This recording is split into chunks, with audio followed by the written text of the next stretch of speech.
the gods don't answer. So if you're a cleric, you can pray to your god and never hear back. But your spells work. So something somewhere is answering your prayer. What? I don't know. But that's kind of fucking spooky. Just saying. Special stars in video game RPGs is kind of hard to avoid because Skyrim syndrome. I am Dragonborn, first of his name, master of the College of Windhelm, speaker for the Dark Brotherhood. You will eventually, every character becomes a special star one day, just unless they die. Because if a character exists for long enough, they eventually do enough things that you eventually go, okay, shut up, asshole, we get it, you're special.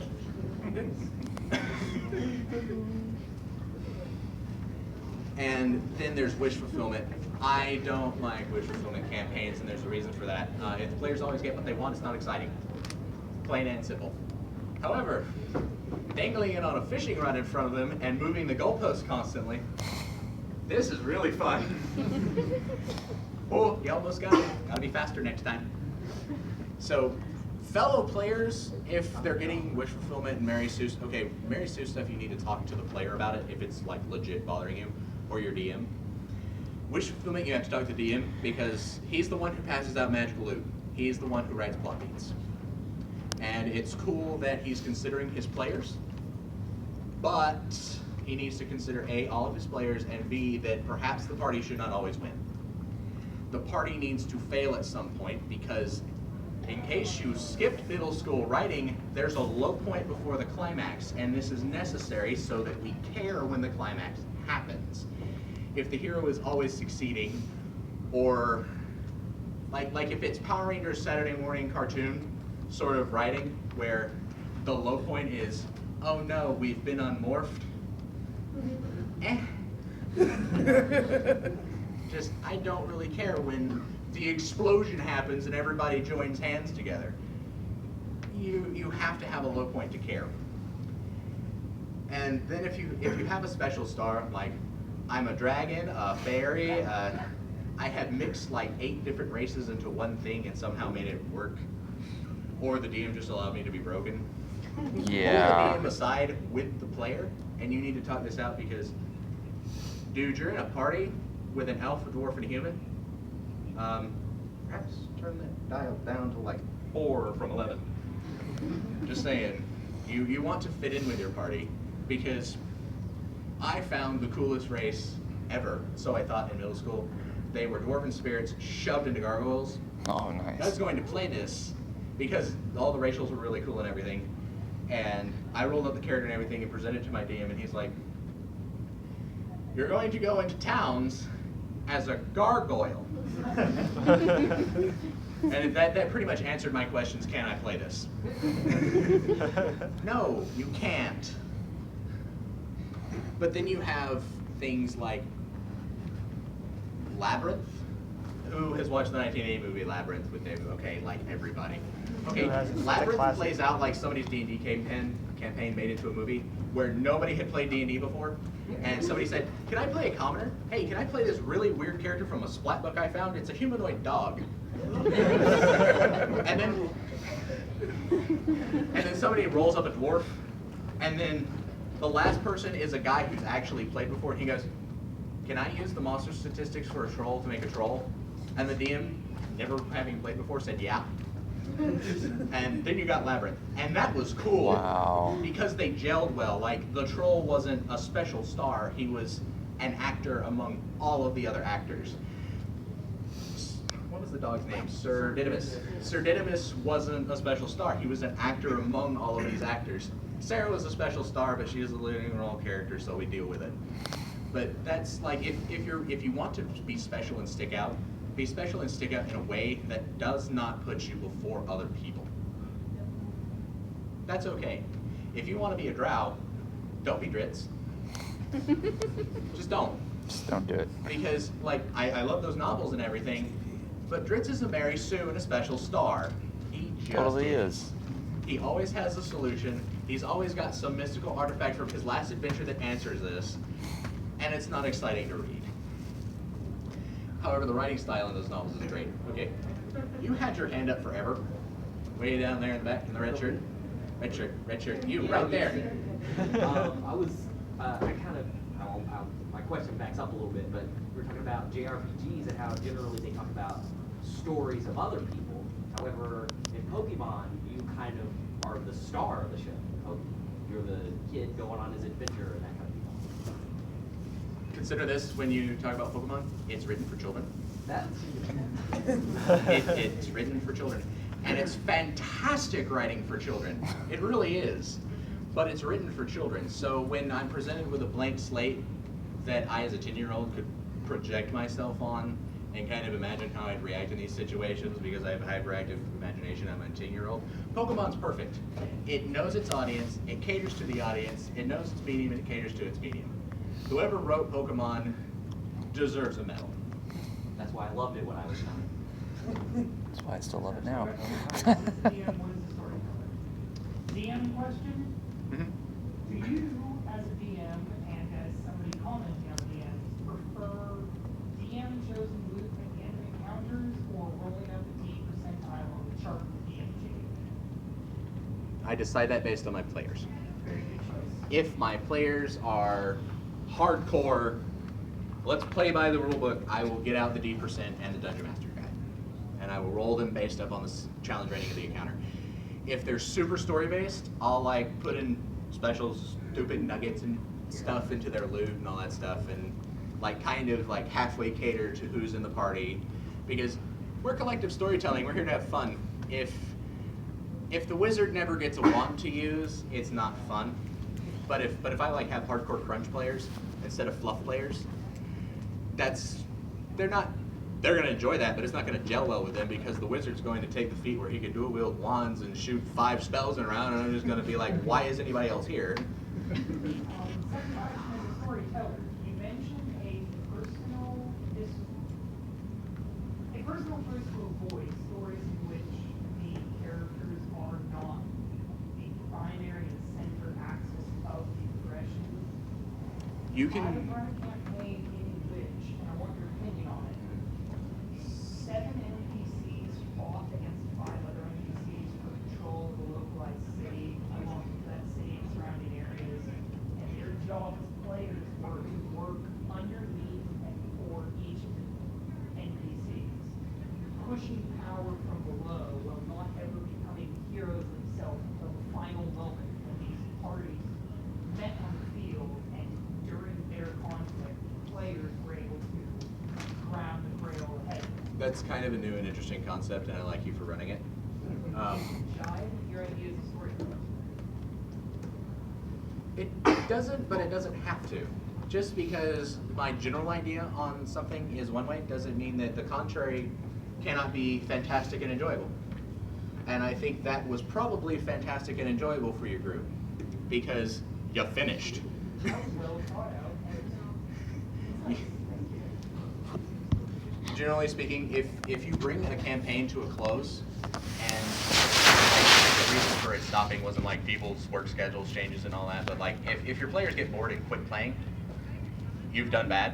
If you bring it to the peak and then end the campaign and wrap everything up in a nice bow, or do a "or is it" at the end, you've generally done well, just at least for your players. And honestly, I'm going to tell you that's all that matters.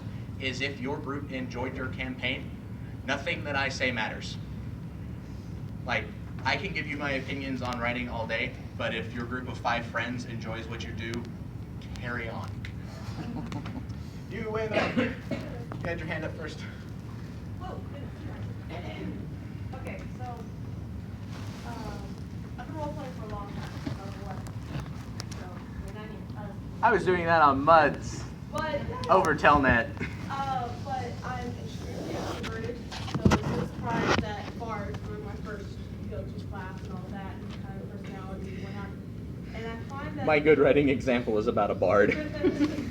well, long story short, I've been trying to work with other personalities like the extreme spectrum and long story short, I'm currently playing a character. When you have a character that their parents, or they're the offspring of the hero of a previous story, and they're like, oh, well, it's nothing good for you, but that's not for me. How, the biggest challenge I find is, what are your thoughts or insight on when you have a character that doesn't want to be there, doesn't want to be in the story, but they can still be interesting without being overly, oh my gosh, I can't stand being the center of attention. And totally emo. When you have a character that doesn't want the job, they're quite possibly the most interesting character. They had one in Lord of the Rings. His name was Aragorn.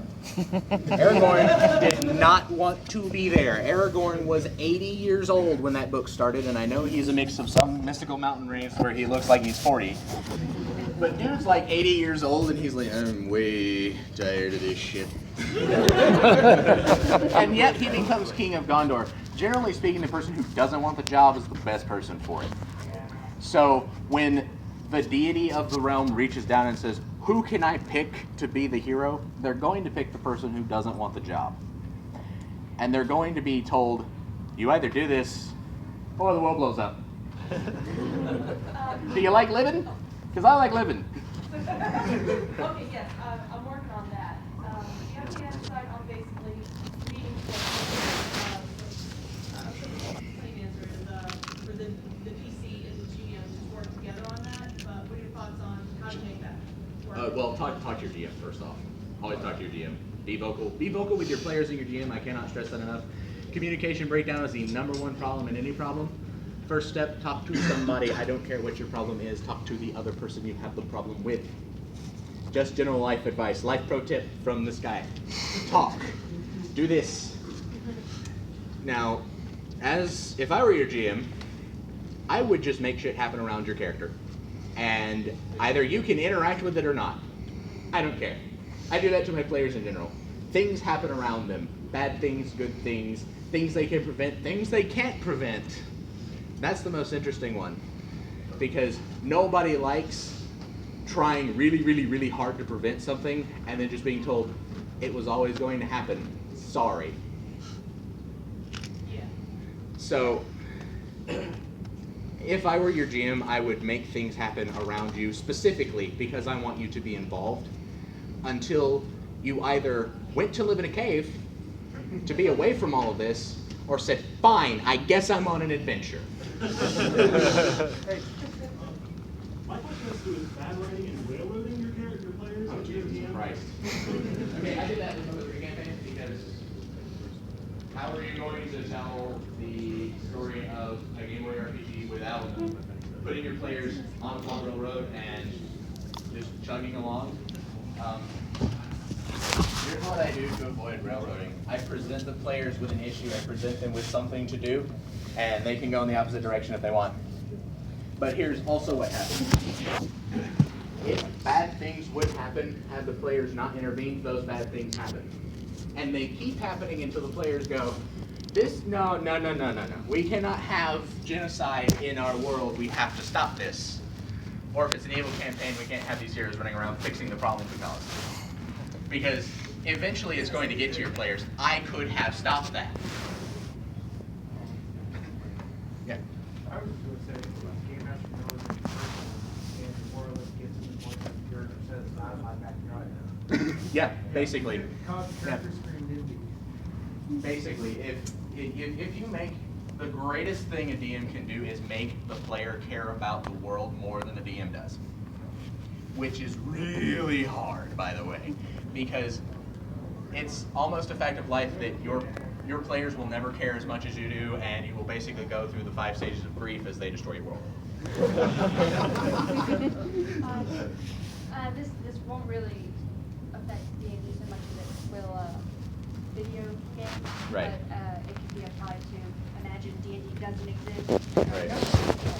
What type of mechanics, or what would you look for in mechanics to help convey a story without having to explain it?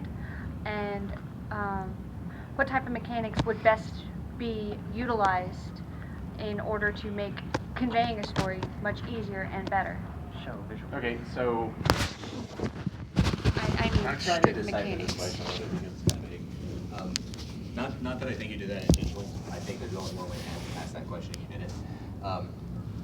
When you say mechanics, do you mean like the wizard shoots a fireball? How the hell does that work?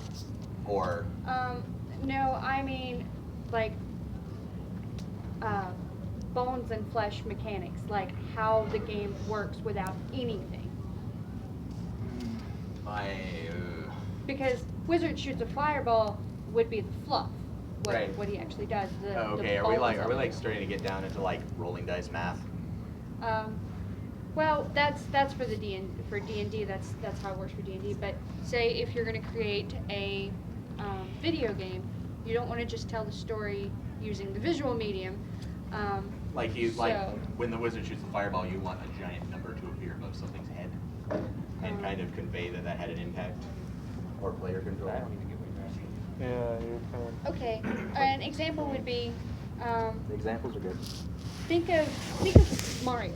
Right. When you get down to the bones of Mario, you have your move left, move right, jump. And that's necessary in order to achieve the goal and go through the storyline. Okay, so conveying what the player can and can't do very easily, very simply. How do very you visually. teach the story without telling them what the story is? What the story is. Right. Generally, you make things happen around them. I mean, it's when the text box pops up, you're inclined to read it, or when somebody starts talking, you're inclined to listen because you're human. So even if it's like stupid things like overhearing that there's a problem, people love drama. They do. He doesn't. People like to hear. There's a reason there's a subreddit called subreddit drama, and there's a reason there's a subreddit called popcorn time, in which people watch stupid things unfold. When things happen around you, you have a tendency to shut up and listen.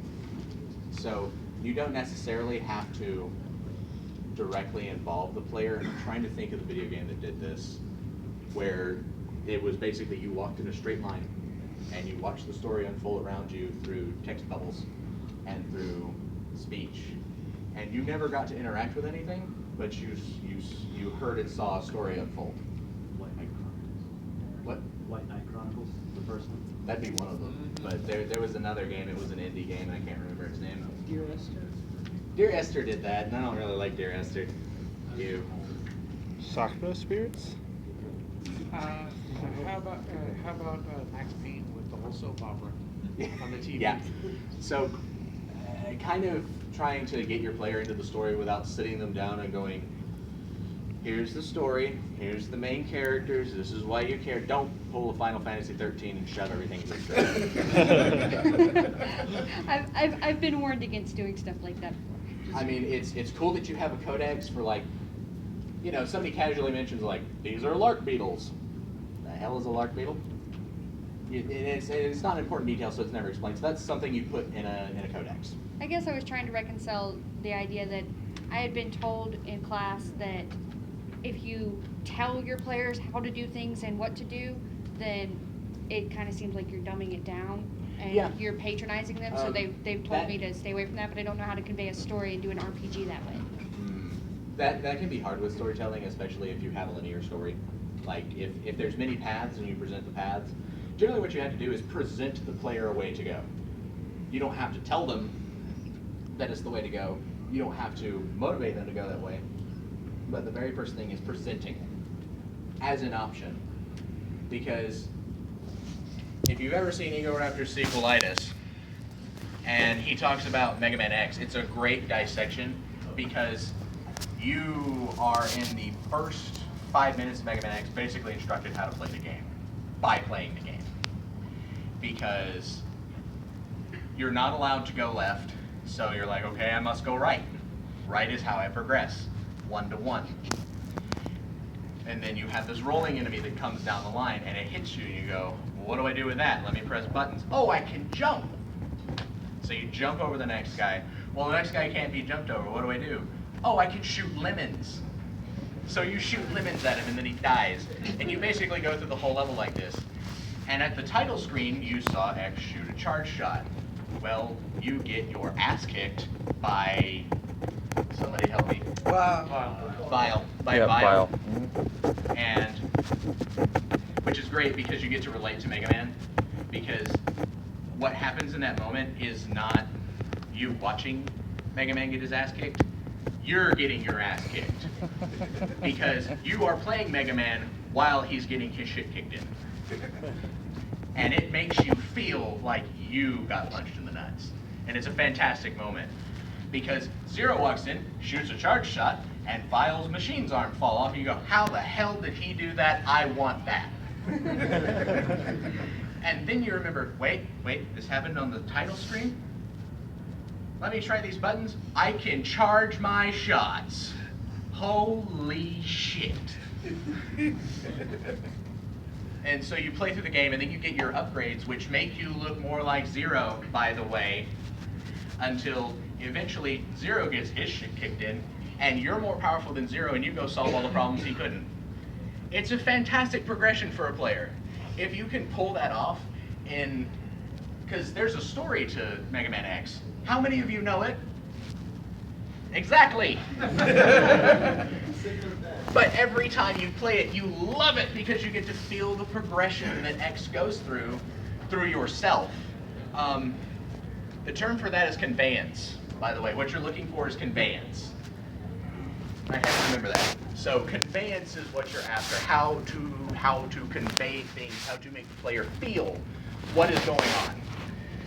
Because I'll be honest, was not that excited about Dragon Age 2 when I played it, because it has very poor conveyance.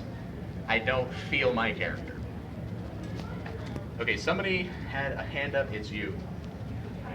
So, going backwards to what you were saying about don't hand things out to players all the time, I'm gonna be, I think I don't think I'm terrible, but I'm not great. So, I'm trying to create